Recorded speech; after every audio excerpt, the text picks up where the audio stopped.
Hello, mathematicians. Welcome to our lesson today. So we have been working on equivalent fractions, and this week we're going to look at comparing and contrasting fractions. Which one is larger, which one is smaller, and are they equal? Today we're going to be working in our lesson 10 problem set, and I gave this to you when you came for the frog play. If you did not come for the frog play, then I sent this to your parents to print, or there's one in the office, or you can print from the link that is in your assignment. I uploaded the file for you. You're going to use this all week this week. So we're going to start together today on the very front, and we're going to work through how do we compare and contrast. So the first thing I want you to remember is that when the mouth is open, it eats the bigger number. So the mouth always eats the bigger number. So this would mean the bigger number is on this side. If I would put my number over here, this would be the bigger number. So something to remember when we say greater than and less than is the mouth is always open towards the bigger number. All right, let's go ahead and start. For the first one here, we have fraction strips. They're the same amount whole, so the same size candy bars. And we need to color one fractional unit for each strip. So they went ahead and already broke them into the correct denominators. So we have halves, fourths, eighths, thirds, and sixths. And we're just going to color one unit in each. We've already talked about fractional units. It's one of the pieces. Grab a crayon. I'm going to just use a quick little highlighter here, and I'm just going to highlight one piece in each. And when we do this, we always want to start on the left side, kind of like the starting line. This way we can easily look to see which fraction strip is closer to the end or closer to the beginning. Okay, also make it a quick color. You don't need to sit here and color this really in depth, just a quick color. Now, when I'm looking here, because they all started at the same spot, I can easily tell that this fraction is the largest because it goes over the farthest or is closest to the end. I can tell this fraction here is the smallest because it's the closest to the beginning. I can also tell these two are very close to one another in size, but they're not exact. So I can start to compare by looking at my fraction strips. If you are not given fraction strips, then you're going to have to draw them just like we practiced with equivalent fractions. You would draw one large rectangle, and you don't have to do this, I'm just modeling. You would split your rectangle in two, just like we've done before. And let's say we were doing 1/2 and fourths. Then I would go ahead and make my two components. I would color in the parts, and then I would be able to compare them. So if I'm not given fraction strips, then I have to draw them. But because we're able to go ahead and figure out our answers. So 1/2 is what compared to 1/4? Here is 1/2. Here is 1/4. I can tell that 1/2 is going to be greater than 1/4. 1/2 is larger than 1/4. Let's look at B. 1/6 compared to 1/2. Here is my sixth. Here is my half. 1/6 is coming first. So is this one smaller or larger? This one is less than or smaller. Okay, let's compare 1/3 to 1/2. So here is my 1/3. Here is my 1/2. They're starting with 1/3. So 1/3 is less than 1/2. It is smaller. D is saying 1/3 to 1/6. So I put my finger on 1/3 and 1/6. 1/3 is first in my sentence, so 1/3 is greater than 1/6. It is larger.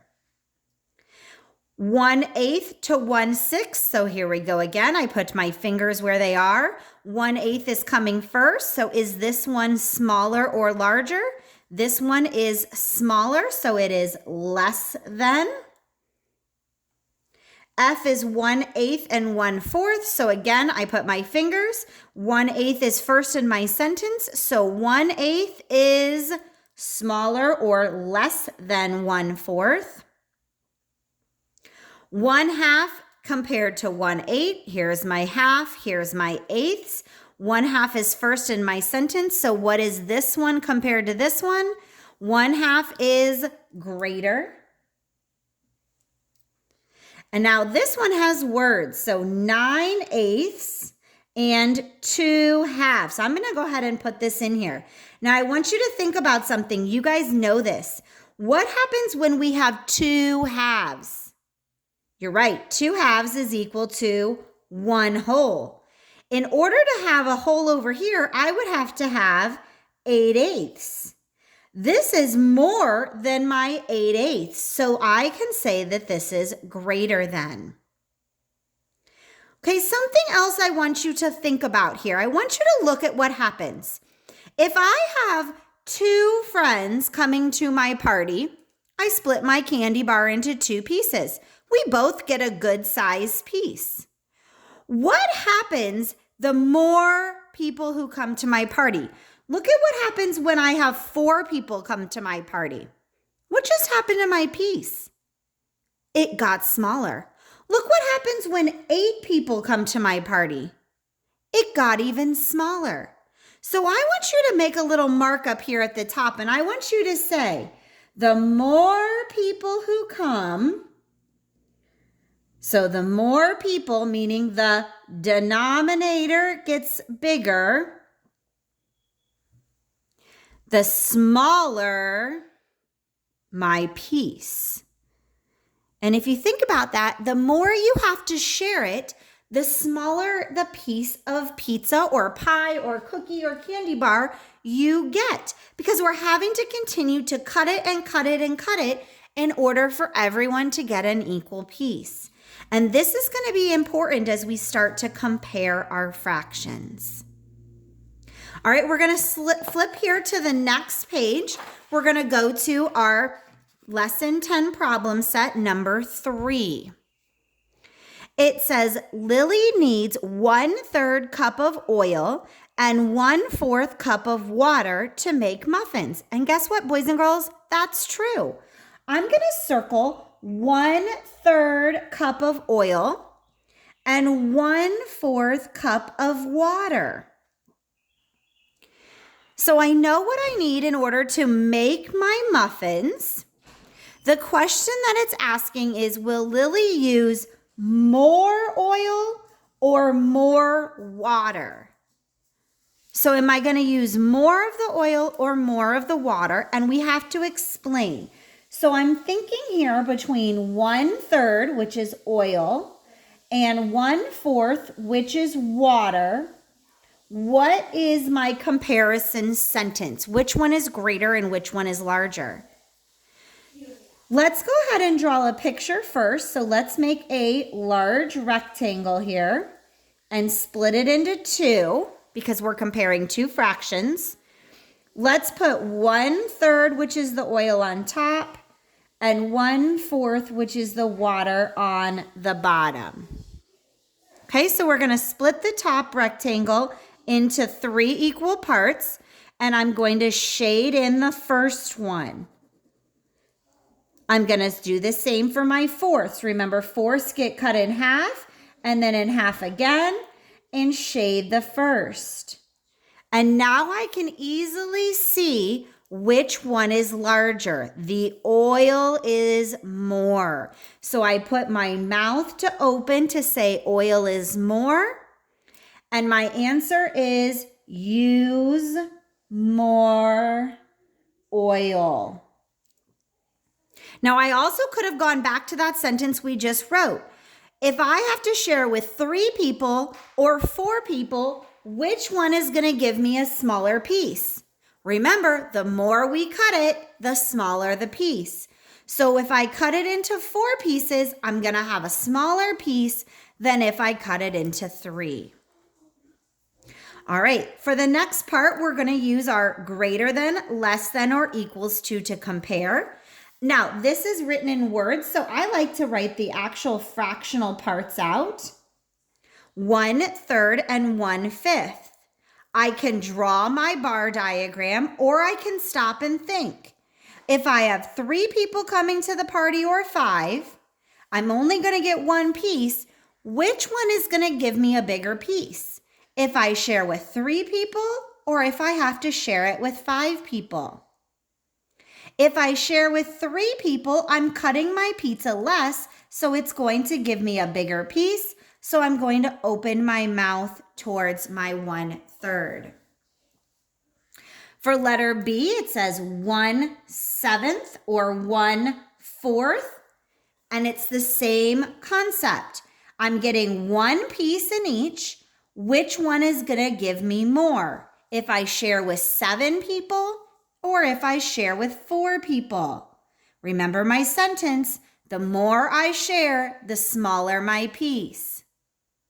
You should be saying 4 is going to give me a bigger piece. Let's look at C. It says 1/6 and here is 1/6. Oh, these are equal. Letter D is 1/10 or 1/12. My numerators are the same. I'm getting 1 piece. Which is going to give me more? Sharing with 10 people or sharing with 12 people? 12 people is more, which means I've cut my pizza even more. So my 10 people is going to give me a bigger piece. Over here, I have 1/16 versus 1/11. Either way, I'm getting 1 piece. I have 16 versus 11. Remember, 16 is bigger, but what happens in a fraction? The more people who come, the smaller the size. So 1/11 is going to be bigger. Over here, I have 1 whole or 2 halves. So 1 whole or 2 halves. What do we know about 2 halves? That's right, it's 1 whole. So these two are actually equal. All right, let's practice the extension together. This is extra. We have 1/8, and over here I have 1/8. Those are equal. And then let's think about 1/8 and 1/6. Which one's going to give me a bigger piece? Sharing with 6 people. Now we're going to compare 1/6 and 1/3. Which one of those is going to give me a bigger piece? Sharing with 3 people. Let's compare the next one. 2 halves. Wait, I know that's 1 whole. That's definitely going to give me more. Or 2 halves versus 1 whole, which we now know is equal. All right, last one together today. It says, your friend Eric says that 1/6 is greater than 1/5 because 6 is greater than 5. So let's think about 1/6 and 1/5. Eric is saying because the denominator is 6, I'm going to get a bigger piece. Is he correct?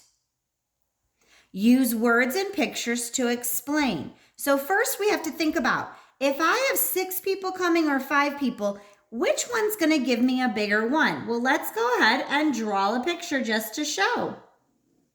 I'm going to make my 6ths and my 5ths. Go ahead and make my 6, which is 1/3 cut in half. And then to do my 5ths, here we go. I shade in 1/6, I shade in 1/5. And look at that.